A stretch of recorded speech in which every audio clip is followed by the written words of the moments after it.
അഭിനേതാക്കളുടെ സംഘടനയായ അമ്മയിൽ വനിതകൾ തലപ്പത്തേക്ക് വരട്ടെ എന്ന് മന്ത്രി സജി ചെറിയാൻ. വിഷയത്തിൽ മുതിർന്ന അംഗങ്ങളായ മമ്മൂട്ടിയും മോഹൻലാലും ആത്മാർത്ഥമായി ഇടപെടണമെന്നും മന്ത്രി 24നോട് പറഞ്ഞു. അതേസമയം മുതിർന്ന താരങ്ങളുടെ അടക്കം പിന്തുണ നേടാനുള്ള ശ്രമത്തിലാണ് സ്ഥാനാർത്ഥികൾ. പ്രസിഡന്റ് സ്ഥാനത്തേക്ക് ശ്വേതാ മേനോൻ, ജനറൽ സെക്രട്ടറി സ്ഥാനത്തേക്ക് കുക്കു പരമേശ്വരൻ, വൈസ് പ്രസിഡന്റ് സ്ഥാനത്തേക്ക് ലക്ഷ്മി പ്രിയ, ജോയിന്റ് സെക്രട്ടറിയായി അൻസിബ അടക്കം 9 വനിതകളാണ് ഇത്തവണ അമ്മ സംഘടനയിൽ മത്സരരംഗത്തുള്ളത്.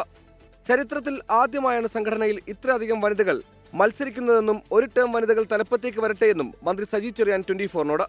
ഇപ്പോൾ വനിതകളാണ് ഇപ്പോൾ എല്ലാ പോസ്റ്റിലേക്കും മത്സരിക്കുന്നത്. പ്രസിഡന്റും സെക്രട്ടറിയും വനിതകൾ വരട്ടെ.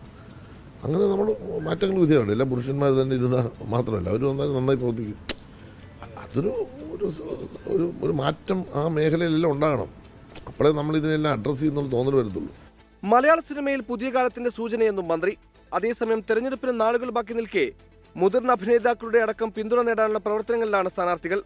ഒരു വശത്ത് അംഗങ്ങൾ തമ്മിലുള്ള ആരോപണ പ്രത്യാരോപണങ്ങൾ. ജനറൽ സെക്രട്ടറി സ്ഥാനത്തേക്ക് മത്സരിക്കുന്ന കുക്കു പരമേശ്വരനെതിരെ ഒരു വിഭാഗം രംഗത്തുണ്ട്. ആരോപണങ്ങൾ അടിസ്ഥാനരഹിതമെന്നാണ് കുക്കു പരമേശ്വരന്റെ വാദം. ട്രഷറർ സ്ഥാനത്തേക്ക് മത്സരിക്കുന്ന അനൂപ് ചന്ദ്രനെതിരെ മുഖ്യമന്ത്രിക്കും പോലീസിലും വനിതാ കമ്മീഷനിലും നടി അൻസിബ പരാതി നൽകി. സ്ത്രീത്വത്തെ അപമാനിച്ചുവെന്ന് ചൂണ്ടിക്കാട്ടി വൈസ് പ്രസിഡന്റ് സ്ഥാനാർത്ഥി നാസർ ലത്തീഫിനെതിരെയും പരാതികൾ ഉയരുന്നുണ്ട്. ഈ മാസം 15-ന് കൊച്ചി ലുലു മാരിറ്റ് ഹോട്ടലിലാണ് തെരഞ്ഞെടുപ്പ്. 24 കൊച്ചി.